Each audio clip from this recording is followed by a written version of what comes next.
Good evening, everybody. President Trump with another big win in New Hampshire, and the haters are squealing in pain this evening. Chris Sununu, the governor of New Hampshire, and all the Marxist Dems who took Joe Biden's name off the ballot, first time an incumbent president didn't have his name on the ballot in New Hampshire in more than a half century. That's one way for Biden to make a little history, I suppose.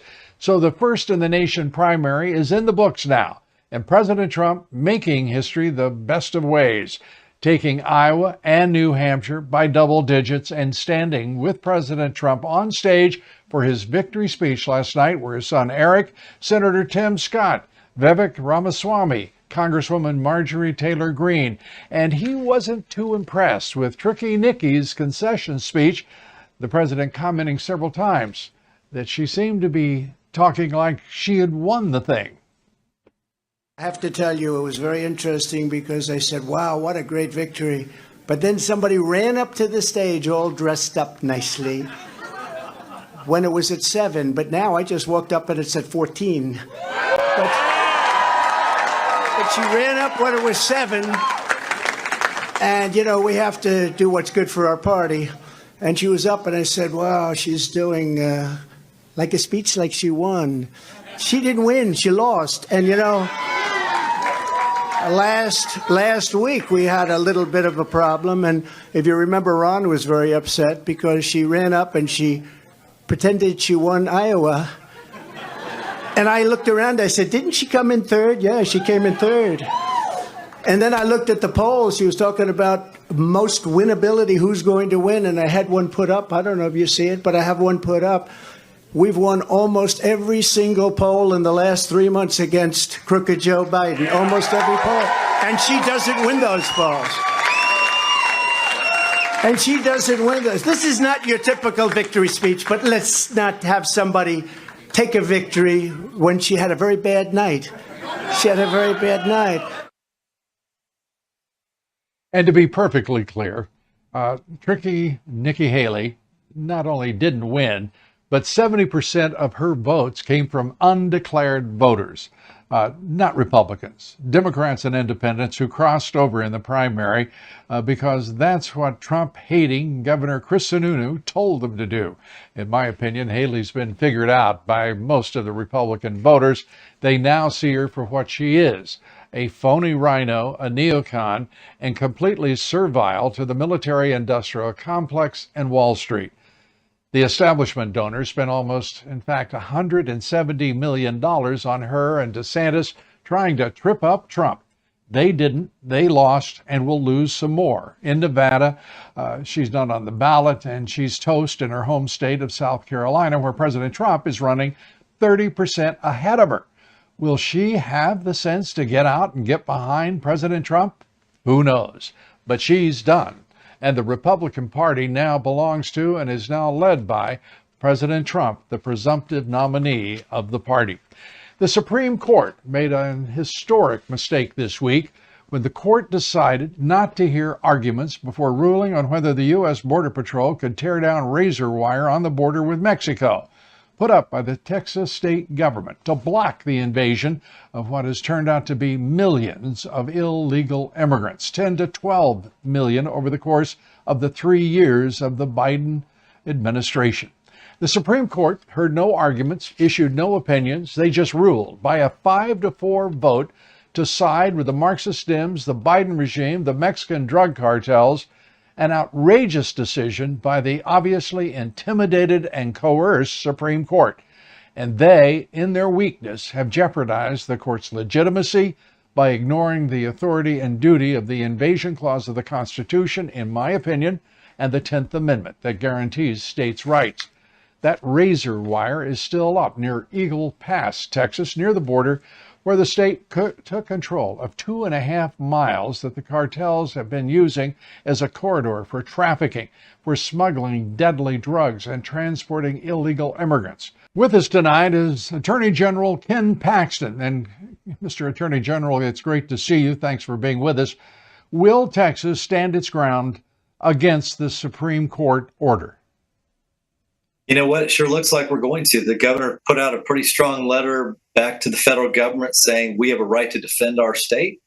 And he apparently is going to do that. He's already been securing that park, Shelby Park, putting up wire in different places. And obviously, we had the Supreme Court decision 5-4, which I think is a wrong decision, that said that the federal government can cut down wire that would prevent people from crossing the border illegally.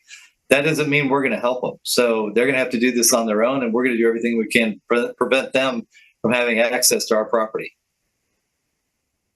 Do you, as the Attorney General, see anything in the Supreme Court decision, which, again, had no exposition about why there was no opinion expressed? It was simply a raw 5-4 decision with the Chief Justice aligning with Amy Coney Barrett and the three principal liberals.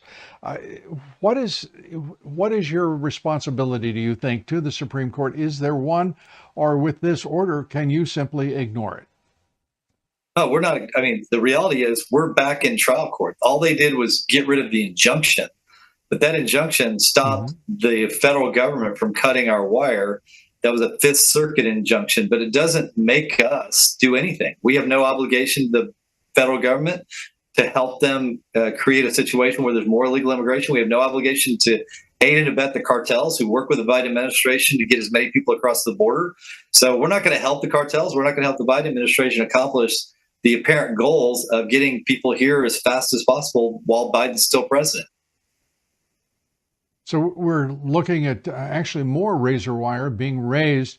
The fact is, this decision is a head scratcher because it truly aligns the Supreme Court now in its rawest terms of that bare vote with the Biden administration, with the cartels who have effective control of that border. You're thinking on that assertion on my part? No, you're exactly right, Lou. There's no doubt that the cartels profit. The more people they bring, the more money they make. I think they make $8,000 to $12,000 a person. That was the last number I heard. And so when the Biden administration allows them to basically report in, like, people aren't hiding anymore. They're not trying to elude border patrol. That's how it's supposed to work according to federal law. Now the cartels just have to get them to the Biden administration, who then does the logistical work of transferring them around the country. And so, yes, it looks like the Supreme Court said, all right, the federal government's not going to enforce federal law. If the state tries to protect its citizens from the harm that's being imposed on us by the cartels and the Biden administration, apparently 5 of the justices are saying, yes, the federal government can allow that harm, and the states are supposed to just go along with it and allow that to happen. Well, we're not doing that. And so they can say that the federal government has the right to cut things down, but they can't force us to participate in harming our own citizens. Yeah, and the specific issue, and that is the invasion clause of the U.S. Constitution, which requires that the federal government indeed protect American citizens and assure a Republican form of government to each state. The 10th Amendment with states' rights, which empowers states, in point of fact. How can the Supreme Court overlook those? And I'm certainly no lawyer or professor of law, but they look pretty clear to me about the responsibilities, the duty of the federal government, which has been ignored for 3 years by Joe Biden, the Marxist Dems of his regime, and specifically Alejandro Mayorkas. Yeah, look, it's not the first time the Supreme Court's overlooked a provision of the U.S. Constitution. And clearly, they didn't address this. As you said, there was no explanation of why they decided that Texas protecting its border was a violation of some, provision of law. I don't understand what their rationale is, because we didn't really get it. We're going back to trial court to fight it out, and maybe eventually we'll get an opinion, or maybe the Fifth Circuit will tell us what this law is that we're violating in defending our own state. But right now we don't know that, and so we're not done. We're not going to stop fighting on this particular issue. We're not going to stop fighting over Shelby Park, which is our land. It's public land, or it's land that Texas owns, and we don't have an obligation to help the federal government ruin that land. And we're also going to be enforcing the law that was passed by the legislature that will go into effect in March that allows us to deport people. So I'm sure that we're going to see more of this and more of the Supreme Court. And maybe we'll get some explanation of why it is that the federal government can basically violate federal law every day, and we're supposed to stand by and let it happen. Yeah, I think, well, first of all, God bless the state of Texas, you and Governor Greg Abbott for providing such great leadership on this. I think this is a dark day. This is a dark day in American history, that the Supreme Court would take this absolutely unconscionable and cavalier act and expect that it would have some weight in aligning with the Biden administration, the Mexican drug cartels, in absolute indifference to the Constitution itself, whether it be the invasion clause, whether it be the 10th Amendment, whether it just be simply the welfare of the American people and the sovereignty of the nation. It attacks all of those concerns, those issues, and fundamental responsibilities of the federal government. We're going to give you the last word, Mr. Attorney General, as we always try to do. Your concluding thoughts here with us today. Well, I agree with you. It is a dark day for the Supreme Court. It's in my opinion, it's hard to believe that 5 justices came to this conclusion. The good news is 4 justices did not, and I know that Roberts sided with the liberals on the U.S. v. Arizona case many years ago, and said that the federal government could do whatever they wanted to, and Arizona couldn't stop it. And now he's got Amy Coney Barrett on that side, at least on this one case. I'm hoping that she sees the light and the reality of what that decision means. They're going to have to ignore the very provision of the Constitution that you're talking about and act like it doesn't exist, ignore the 10th Amendment, and ignore the general welfare and the protection of the citizens of my state from all kinds of things, from fentanyl to all kinds of different crimes to just various costs, and then also the potential for terrorism. All of that is going to be on their hands if they let this happen. We already know it's on Joe Biden's hands, but hopefully the Supreme Court will come to their senses as we deal with these issues going forward.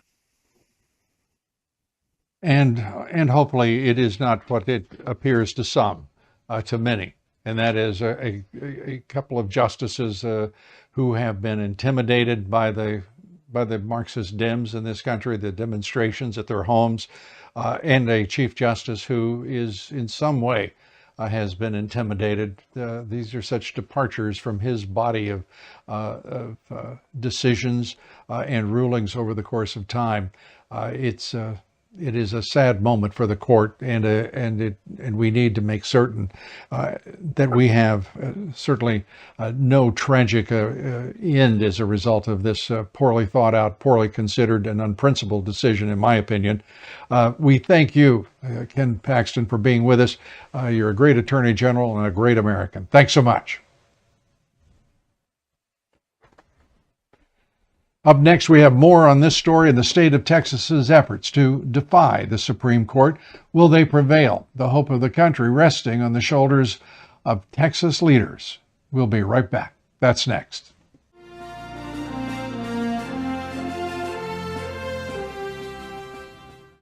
Hello, I'm Mike Lindell, and I'm here to tell you about my new product from MyPillow, towels that actually work. Watch this absorbency test. Here's another towel that we randomly went out and bought. Here's one of my towels with the nice design. I don't know if you can see this, but you could line a swimming pool with this.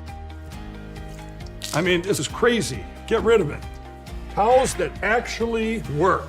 What a concept. I'm interrupting this commercial to let you know you can get our 6-piece My Towels, regular $69.98, now only $29.98. Or you can save 25% on our brand new kitchen towels, made with the same technology as our famous My Towels. Also, we have bath sheets, bath towels, washcloths, hand towels, and so much more. And the best part, with your promo code, your entire order ships absolutely free. So go to mypillow.com or call the number on your screen. Use that promo code to get deep discounts on all My Towels. And for a limited time, your order ships absolutely free.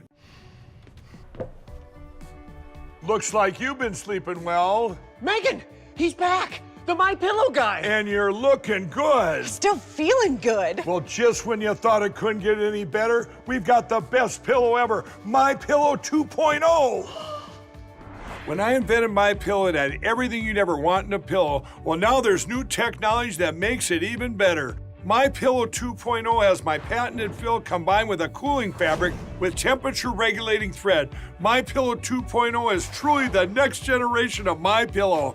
Now's the time to go to mypillow.com or call the number on your screen. Use the promo code to save 50% on your MyPillow 2.0. Not only that, for a limited time, your entire order ships absolutely free. You're sleeping even better. And cooler, too. And you're looking good. Feeling good. I knew you would. mypillow.com. To celebrate the new year, we're having the biggest sale ever on overstock, clearance, and brand new products. For example, save 60% on our Goose Down comforters, the best comforters ever. They go perfectly with our MyPillow bed sheets and duvet covers. Save 25% on our brand new kitchen towels. They're made with the same technology as our famous My Towels. Our initial quantities are extremely low, so get them now before they go. Our seasonal flannel sheets are finally in. You save up to 50% and they sell out fast every year, so order now. They're truly the best flannel sheets you'll ever sleep on. Or save up to 80% on all our clearance items. And this is where it gets even better. For a limited time, your entire order ships absolutely free. So go to mypillow.com or call the number on your screen. Use that promo code to get deep discounts on all MyPillow products. And for a limited time, your order ships absolutely free.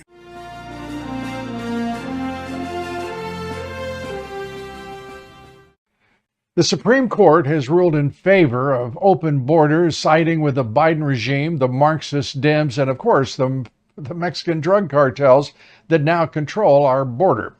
The court told Texas to take down the razor wire that the state had put up to stop the millions of illegal immigrants who are crossing into the United States. And the state government is holding its ground at this hour. The Texas Department of Military is continuing to install more wire, not remove the old wire, along that border. Texas Governor Greg Abbott is not relenting without a fight, and he shouldn't. The immigration issue concerns us all. It is, in fact, the number one issue facing voters this year. And whether we live in a mere economic zone or have a country to call home, this issue is tremendously important to us all. The Supreme Court says that we don't have a choice. We're just going to have to do what a 5-4 court said to do, without explanation, without a ruling, and with no explanation whatsoever. Texas Republicans like Congressman Chip Roy say that we will have a voice.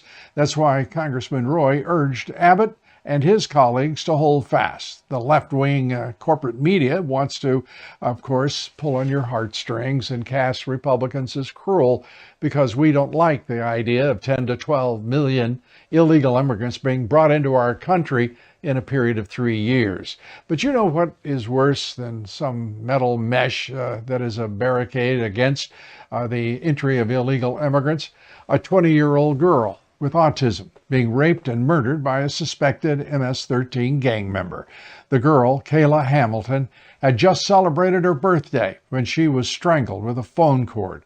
The El Salvadoran national had crossed into the United States through Texas before ending up in Maryland, where he killed Hamilton. And the Biden regime wants to make it easier for more vicious criminals to prey upon American citizens. It's a crime committed against every American on a massive scale, and that crime is being committed by the Biden regime and Alejandro Mayorkas, the Secretary of the Department of Homeland Security, both the president and Mayorkas refusing to do their duty in protecting the American people and the sovereignty of this nation.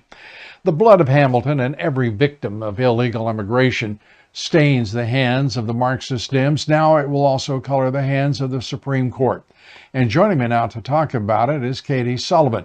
She's a senior fellow at the Texas Public Policy Foundation. She served in the Trump administration. She is an attorney. And thank you for being with us, Katie. Welcome to the show. I want to begin with the issue. Well, we're delighted to have you.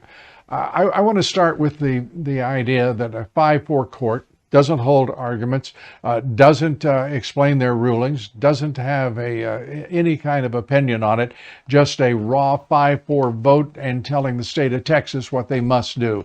Your reaction? Well, first of all, what they did was lifted the injunction that was put in place by the Fifth Circuit. And so it's not a final disposition in this case, of course. The case will continue on for a final ruling of the Supreme Court. And in this particular type of ruling, they didn't have to give a reason why. They just lifted the injunction. So I have to say that it leaves a lot of area for nuance. I don't know, without a ruling, do we really know? I mean, can Greg Abbott can put up the razor wire and they can cut it down? I saw one legal analysis today that suggested that that's really the loophole. He can keep putting it up. He just can't prevent them from taking it down. I think a really important point, factual point, for your listener, and I'm sure you've covered this, is the fact that this wire was put up because the wall was never completed, even though there is all of the contract labor, all of the supplies, everything is sitting there paid for by the American taxpayer to finish the wall. And so what they did is put up the barbed wire so that the migrants, the immigrants, would come through the proper point of entry so that the Border Patrol, DHS, could actually process them properly. And these people were not just flooding over and through this park, Shelby Park. So it seems like it's actually potentially a safety bonus for the DHS as opposed to something that is making this less safe for anybody involved. Well, I'm not sure I understand exactly your point, because what we have is a 5-4 decision, and yes, it's temporary. Every decision, I guess, of the court can be temporary, and particularly in this case when there is an injunction. But the arrogance of the court to hand down this decision knowing full well that there have been 10 to 12 million illegal immigrants cross across that 2,000-mile border that is now under the control of the Mexican drug cartels at the behest of the Biden regime.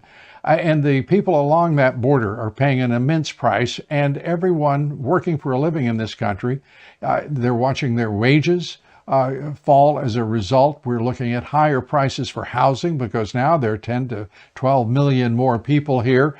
Our schools are overcrowded, and a court sitting in a bubble in Washington, D.C. just cavalierly comes up with a 5-4 decision that is, frankly, on its face, ignorant, isn't it? Yes. I mean, I agree with you. I don't agree with, it's hard to say you agree with the legal analysis. You have to go back to the Fifth Circuit to look at the legal analysis to have no idea why. Yes, I agree with all of those things as an American citizen in truly how frustrating this is and how unfair it feels and how, out of touch it certainly appears. I mean, it's just stunning to make a decision of this nature to take away a state's rights of their sovereignty and not explain why you are doing that. Right. And that was my point entirely. We're talking about the 10th Amendment. We're talking about the invasion clause. All of this is a matter of constitutional law, and it's as if they did not want to be reminded of not only the authorities that are in the Constitution, but also the duties. And one of those duties is to maintain a Republican form of government for the states and to protect our citizens. This administration, if you can call it an administration, is doing none of those things. Katie, we try to give our guests the last word here. Your concluding thoughts on this matter? Well, I think it's a sad day for America. It definitely leaves one feeling somewhat hopeless as we see the influx of immigration, but it's not just immigration, it's who they're sending over, and the cartels and the fentanyl and the human trafficking. And to think that all of this is happening on our land in our states who are trying to protect themselves. And this is not a good sign that they are able to do that right now under Supreme Court law. So I applaud Governor Abbott for pushing back. Absolutely. Katie, thank you very much for being with us. We appreciate you being here. Thank you. The Los Angeles Times, the left-wing Marxist Los Angeles Times, plans to lay off at least another 115 employees. That's more than 20% of their current newsroom.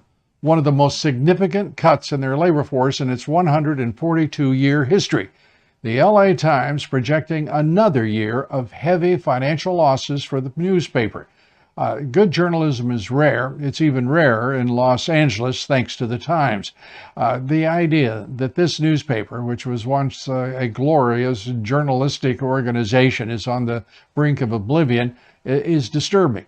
But to see what is the Los Angeles Times now, on the precipice of oblivion, it does not disturb, I think, many of us at all. The paper ran a story about how white people, for example, are polluting the air breathed by people of color. Ignorant and hard-hitting stuff seems to be their absolute calling card. Larry Elder called it the face of white supremacy once. You'd think that Larry was a grand wizard of the Ku Klux Klan. But being a black Republican, the Los Angeles Times doesn't care. It's unintentionally hilarious, giving the Babylon Bee a run for its money on most occasions because it is, well, unintentionally hilarious.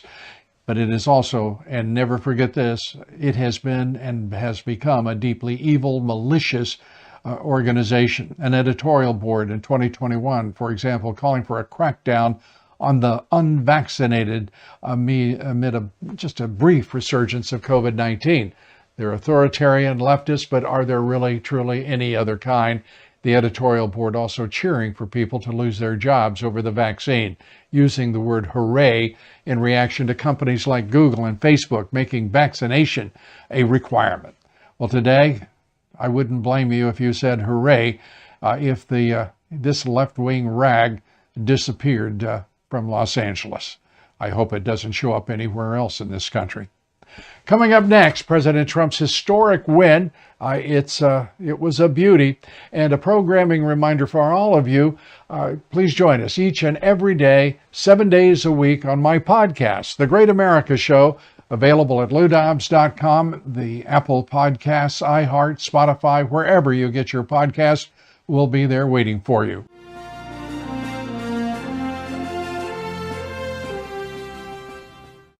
Hello, I'm Mike Lindell, and I'm here to tell you about my new product from MyPillow, towels that actually work. Watch this absorbency test. Here's another towel that we randomly went out and bought. Here's one of my towels with the nice design. I don't know if you can see this, but you could line a swimming pool with this.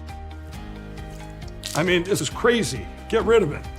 Towels that actually work.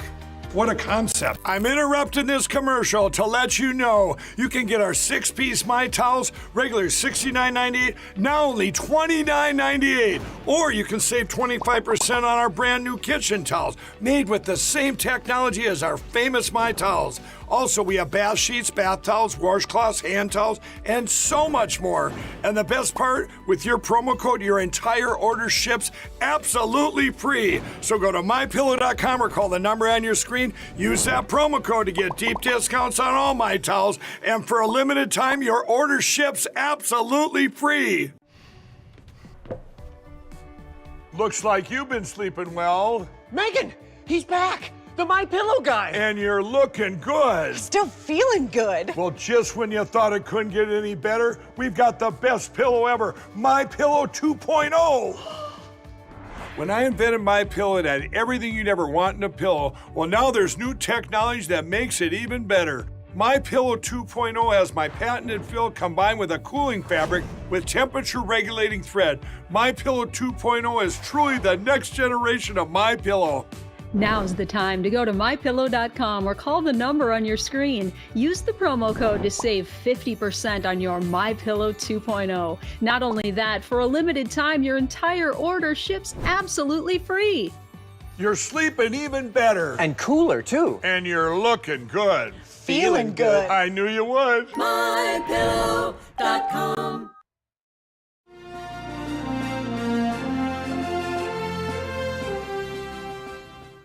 President Trump won a resounding double-digit victory in New Hampshire last night. He becomes the first candidate in modern American history to win Iowa and New Hampshire. Here's part of his victory speech from last night. Well, I want to thank everybody. This is a fantastic state. This is a great, great state. You know, we won New Hampshire 3 times now. Three.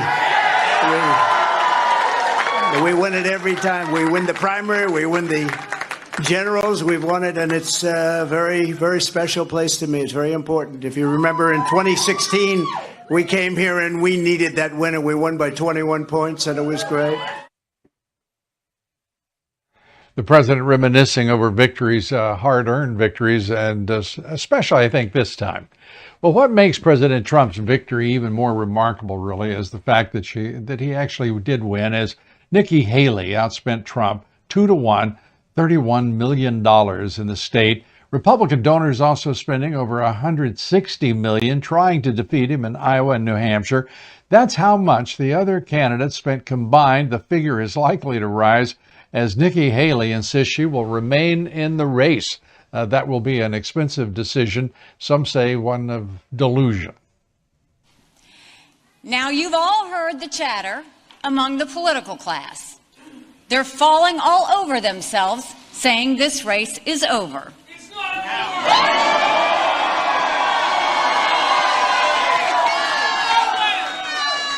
Well, I have news for all of them.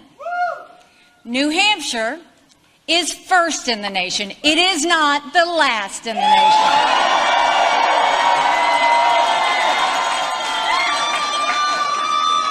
This race is far from over. There are dozens of states left to go.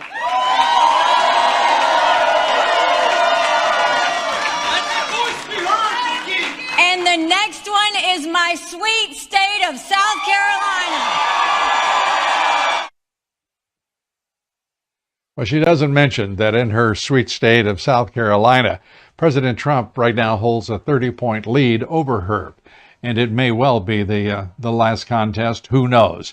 A closer analysis of the results last night shows Haley's determination to stay in the race is even, it's an incomplete thought. In some cases, it is truly delusional. According to the CNN exit polling in New Hampshire, 70% of Nikki Haley voters weren't registered Republicans. In other words, Nikki Haley was only able to get within 11 points of President Trump thanks to, well, the governor-inspired Chris Sununu's brilliant idea to have people cross over from the Democratic Party and independents, of course, to vote Republican, specifically for Nikki Haley. Like this fellow, interviewed last night on MSNBC. Christian, who did you vote for and why? Yes, so thank you. I voted for Nikki Haley, and it was certainly a strategic vote. I think the DNC is fairly resolute in their nomination for Joe Biden. And while I wouldn't vote for her in a general election, particularly on our differences with climate change solution, a women's right to bodily autonomy, or incarceration rates, I think a vote for Nikki Haley helps diminish Trump's influence in the RNC and their nomination, but is also a vote towards democracy. And Christian is emblematic of so many conversations that I've had here throughout the day. You have to admire the thinking, a strategic vote. He cast a strategic vote. That's an interesting way to say it. And of course, in a traditional, if you will, Republican primary, a closed primary, her margin of defeat would have been significantly greater. I'll put it that way. There is no path for Nikki Haley now to win the Republican nomination. As things stand, and as last night proved, no amount of corporate or Wall Street funding. The oligarchs will not run out of money, of course, but Nikki Haley, I think, will probably Well, her pride is being tortured right now. Even the Republican National Committee chairman, Ronna McDaniel, is calling for her to exit the race now. Looking at the math and the path going forward, and I don't see it for Nikki Haley. I think she's run a great campaign, but I do think there is a message that's coming out from the voters, which is very clear. We need to unite around our eventual nominee, which is going to be Donald Trump, and we need to make sure we beat Joe Biden. It is 10 months away till the November election, and we can't wait any longer to put our foot on the gas, to beat the worst president, to beat a president that's kept our borders open, allowed fentanyl to pour through, allowed inflation to go rampant. He is hurting the American people, and we need to do everything we can to unite so that we can defeat him. And at this point, Nikki Haley is playing a tragic game. Her strategy is clear. She's hoping the Marxist Dems will achieve victory over President Trump, that they'll imprison him, or worse, that they'll combine as the establishment of the GOP to replace Trump on the ticket with perhaps, well, Nikki Haley. Chris Ager is the chairman of the New Hampshire Republican Party. He joins us to assess last night's results and give us his sense of how it went for the Republican primary. Chris, great to have you with us.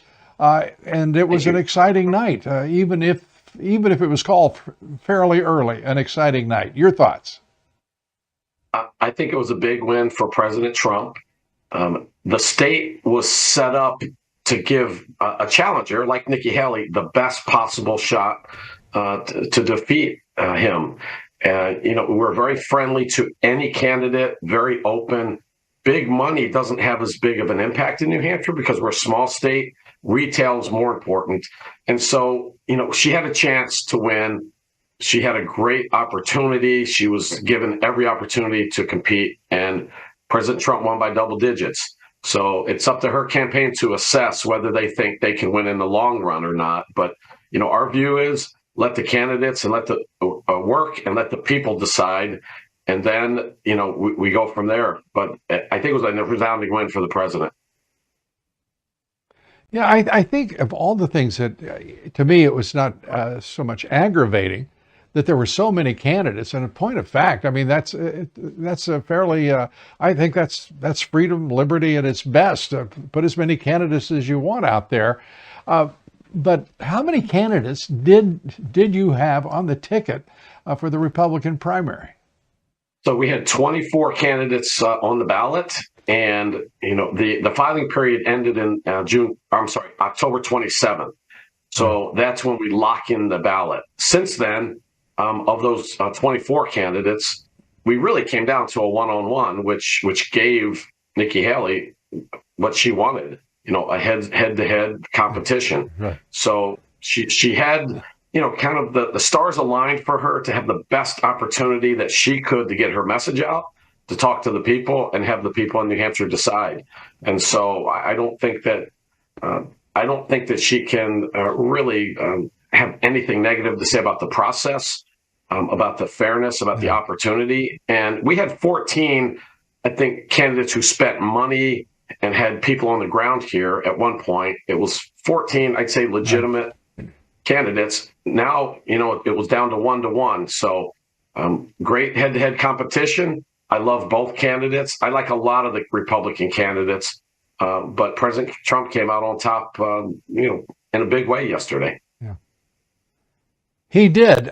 You could tell he was a little aggrieved with the thought that there was such a huge crossover. 70% not registered Republicans crossing over, according to the CNN exit polling. That seems a bit much, don't you think? I don't know if there's a way to control it, or even if it should be controlled, but it really, that's a laughable sort of statistic, particularly when you see the establishment corporate media around the country, whether it's the Wall Street Journal or the Washington Post, the New York Times, NBC News, CBS News. They don't mention in that spread.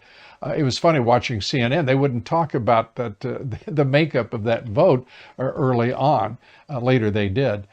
I mean, it's crazy to think that Democrats are deciding a Republican race, isn't it? Yeah, so here's kind of how it works. Our electorate is 30% Republican, 30% Democrat, 40% undeclared. And going back over 40 years, this process has been in place where the undeclared voters can choose on election day which ballot that they want to choose, either Democrat or Republican. Democrats must go Democrat, Republicans must go Republican. But that 40% is a big number, and they can chip pick either one. So it's a time-honored tradition that we've used. And President Trump actually did well with the undeclared group in 2016. And the fact that that group went heavily for Nikki Haley and he still won by double digits, I mean, it gives you a lot of confidence in our voters here that we will pick the right person, even with that. Also, Joe Biden had a write-in campaign.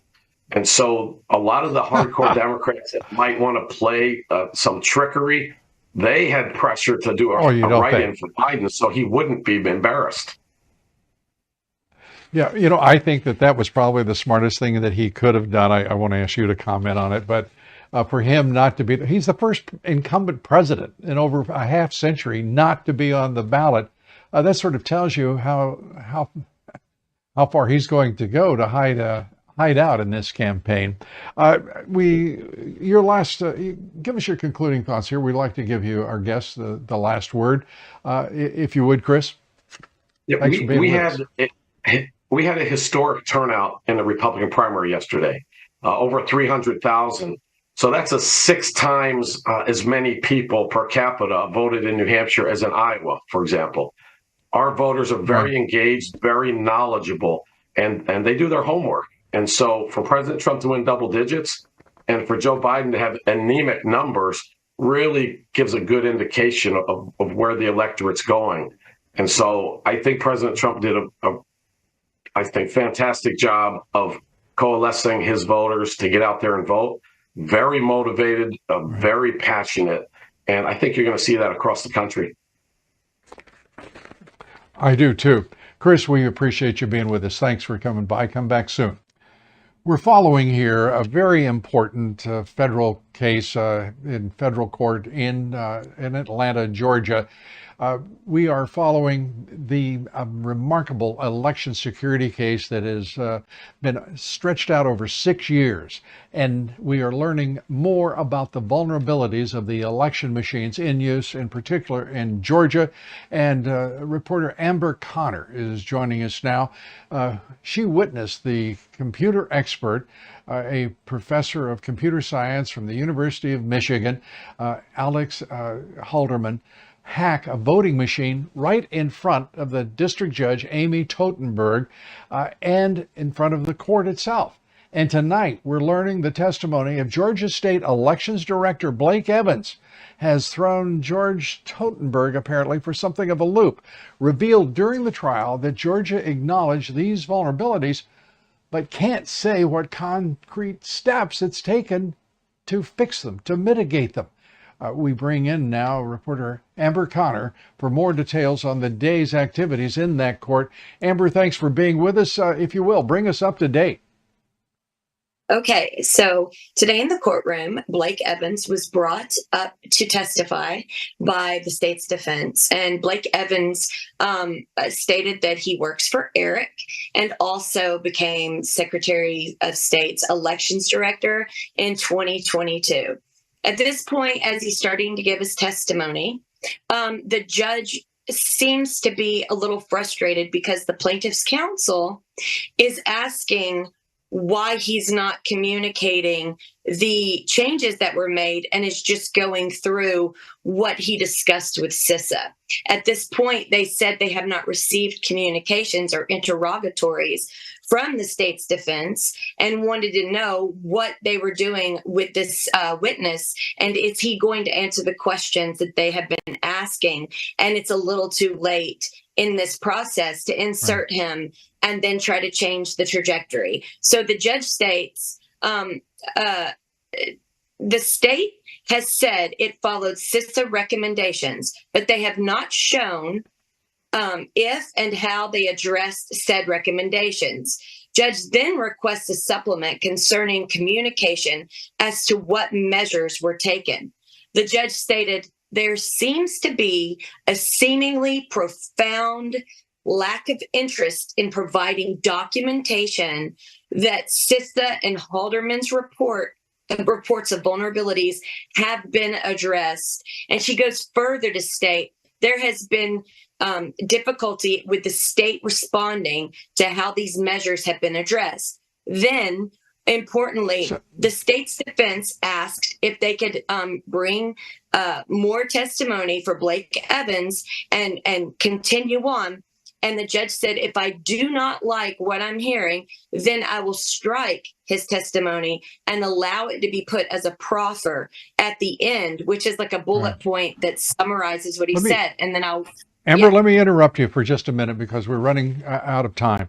The ballot marking device was central to what the professors did Friday in showing that the machines were extraordinarily vulnerable. Focusing on the ballot marking device, but the tabulation. Any evidence, any testimony today regarding the tabulators? Any further problems with the machines themselves?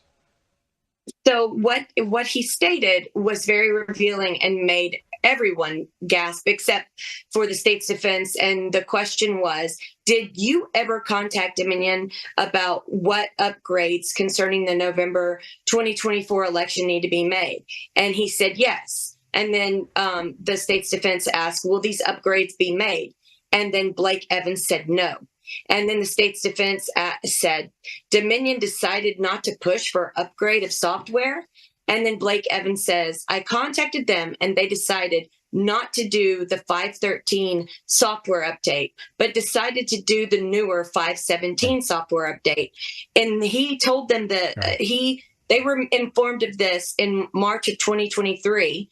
But when Blake Evans discussed this with the Secretary of State's office, and they looked at how long the certification test would take to upgrade to software 517 for Dominion, they came to the conclusion that they do not have time to upgrade the Dominion management server. So that's the bottom line as we stand right now. There's not enough time to fix what is obviously a vulnerable machine, and vulnerable in more ways than we even know. We know some ways, but this is remarkable. And there is an issue of whether or not there has been a tampering and a hack with machines in the past elections from 2020, 2022, and now here we are, 2024, and the state of Georgia may have to be doing this with thumb and ink because to use these machines as it stands right now, correct me if I'm wrong, would be madness itself, would it not? Well, due to CISA's own report and the Halderman report, that's what seems so, and that's why the judge was very frustrated, is because the state came to this court by saying they had addressed these concerns, and it came out today they had not. Amber Connor, thanks so much for your excellent reporting, and we hope you'll keep us up to date throughout this trial.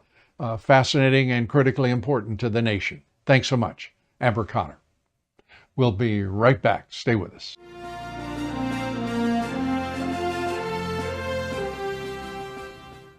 Hello, I'm Mike Lindell, and I'm here to tell you about my new product from MyPillow, towels that actually work. Watch this absorbency test. Here's another towel that we randomly went out and bought. Here's one of my towels with the nice design. I don't know if you can see this, but you could line a swimming pool with this. I mean, this is crazy. Get rid of it. Towels that actually work.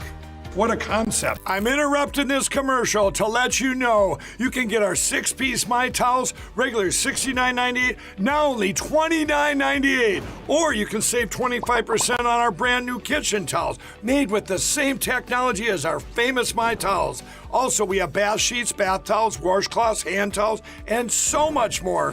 And the best part, with your promo code, your entire order ships absolutely free. So go to mypillow.com or call the number on your screen. Use that promo code to get deep discounts on all My Towels. And for a limited time, your order ships absolutely free. Looks like you've been sleeping well. Megan, he's back. The My Pillow guy. And you're looking good. Still feeling good. Well, just when you thought it couldn't get any better, we've got the best pillow ever, My Pillow 2.0. When I invented My Pillow, it had everything you'd ever want in a pillow. Well, now there's new technology that makes it even better. My Pillow 2.0 has my patented fill combined with a cooling fabric with temperature regulating thread. My Pillow 2.0 is truly the next generation of My Pillow.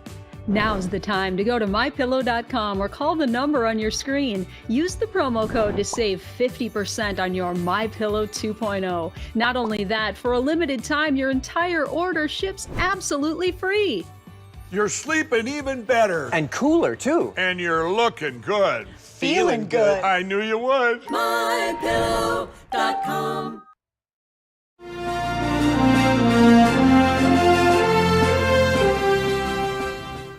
Well, Donald Trump is a candidate unlike any other, of course. We don't want to beat a dead horse. That seems to be at least Nikki Haley. But the contrast is helpful. Haley is the quintessential establishment Trojan horse, at least for the Republicans. There is no organic support for her, and she knows it. That's why Haley has taken some bitterly cheap shots at President Trump. Watch this. A Trump nomination is a Biden win and a Kamala Harris presidency.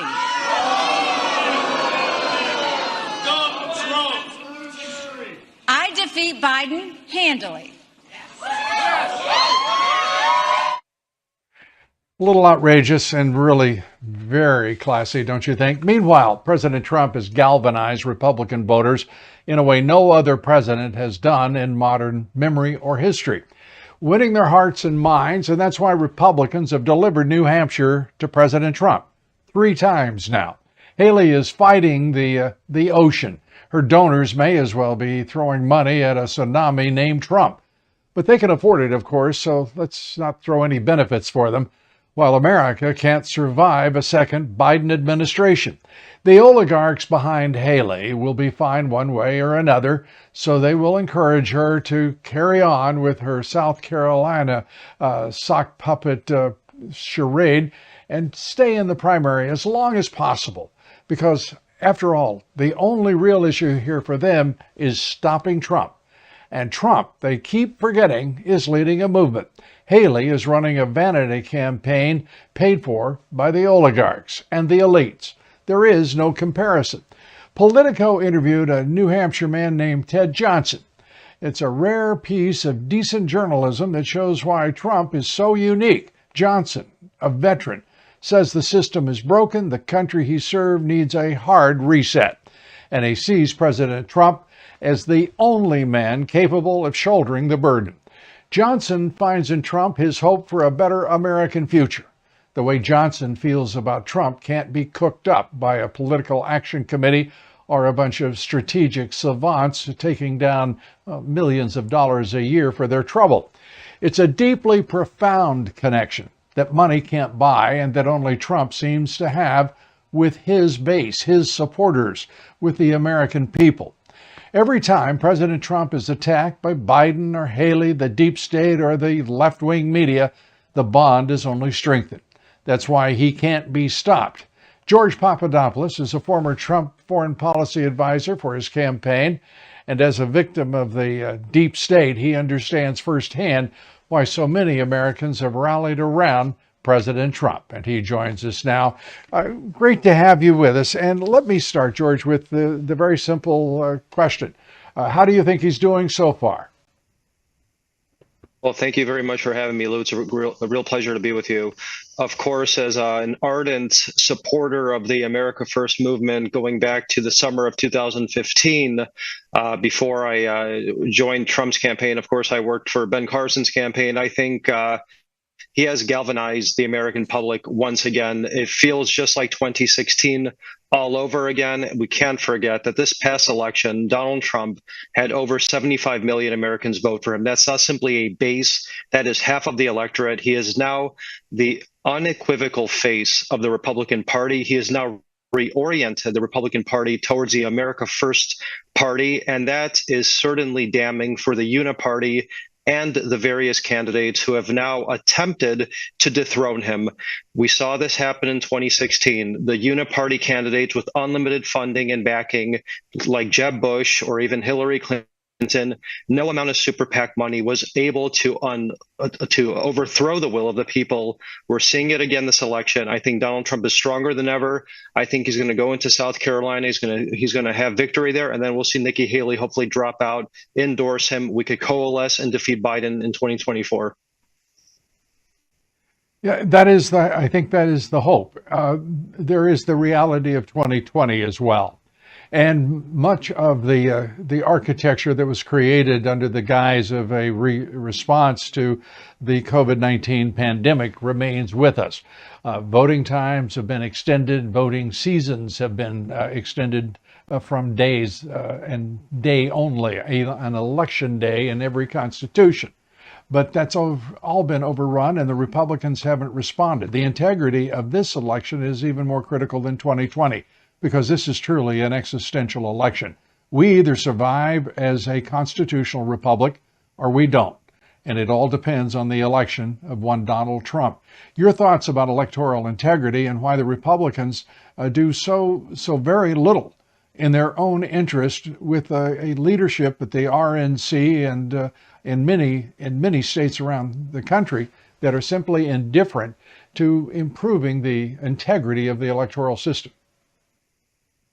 Well, there's certainly nothing more paramount than the integrity of our democratic process. And of course, without the rule of law and the integrity of that process, you can't have confidence in our commander-in-chief. And I think that's why, of course, Joe Biden is sinking in the polls, is because so many people have questioned the integrity of the 2020 election based on the various allegations of fraud, the evidence that has been presented, that, of course, numerous courts simply decided not to hear those facts and that evidence. And I think that, unfortunately, has tarnished Biden as a president because of what you just stated. And I think what Donald Trump said regarding the Republicans now have to play by the Democrats' rules, use the rules, legal rules, and the routes that the Democrats have taken, including ballot harvesting and emboldening local governments and state politicians to count the votes and to secure the elections at the state level, is something that Democrats have certainly become experts on. Donald Trump and some in the Republican Party believe that that's what the Republican Party should be doing, and certainly something that I support and advocate. And I think we do have some champions in the party, like Carrie Lake, who, of course, had her own issues in a local election like Arizona, who has been calling for more transparency and accountability to assure that what happened in her election doesn't happen at both state and federal elections moving forward. And I think as long as we keep the microscope on distortions and allegations of fraud and use the same levers of the law the way that the Democrats do, we should have a more transparent and clean election in 2024. And that should bode well for Republicans, both at the state and federal level. Indeed, it does. And I appreciate you being with us, George. Thanks so much. We appreciate your thoughts, and come back soon. George Papadopoulos. Thank you very much, George. Democrats aren't as dumb as they look. Van Jones reminds us of that on a CNN panel. Jones advising Joe Biden to stay hidden in his basement, just like he did, in the general election of 2020. Here they are. If I were Biden, I would stay hidden, and I'll tell you why. He doesn't inspire confidence, and he's not a great messenger for himself. Doesn't inspire confidence, and he's not a great messenger for himself. Why didn't he just say what is true? And that is that he's just a puppet. And you can't take along all of the puppet masters everywhere he goes on the campaign trail, no matter how hard you try. Every word of what he said is true, but it's also dramatically understated. It's not that Biden doesn't inspire confidence. He is just ripping it out of the room. You'd find more confidence in the cold and dark vacuum of space. There's more loose change in your couch than there is confidence in Biden among the Democrats themselves. Well, for example, on the debate stage, Trump is good at getting into his opponent's heads, you may have noticed. You can't do that with Biden because there's nothing there to get into. Nobody's home. You can't play mind games with someone who is, without the requisite organ. Just listen to this line that we think Joe intended to be a taunt of some sort. We'll teach Donald Trump a valuable lesson. Don't mess with the women in America unless you want to get the benefit. I won't ask you what did he say. I won't ask you what he meant by it. No one knows, not even Joe. Your guess is as good as anyone's. And a programming reminder for everyone. You can join us each and every day. That's right, 7 days a week on my podcast, The Great America Show. We invite you to do so. Available at LouDobbs.com, Apple Podcasts, iHeart, Spotify, wherever you get your podcast. Catch us on The Great America Show. Thanks for being with us today. Join us tomorrow, 7 o'clock Eastern, 6 Central. Florida's Surgeon General, Joseph Ladapo, will be with us to talk about why he's calling for an absolute halt in the use of COVID-19 mRNA vaccines. And also with us tomorrow, Trump 2024 National Press Secretary Caroline Leavitt will talk about the Trump domination of the polls. The Lindell Report is next, and Mike has, well, more surprises for you, and you don't want to miss it. Good night, and God bless you. Hello, everybody, and we're cutting in right now. We've got a great surprise tonight. The number one story, I believe, in the world. Carrie Lake, we told you yesterday, she was bribed by a GOP. I think it was the chairman of Arizona, one of the 168, Jeff DeWitt.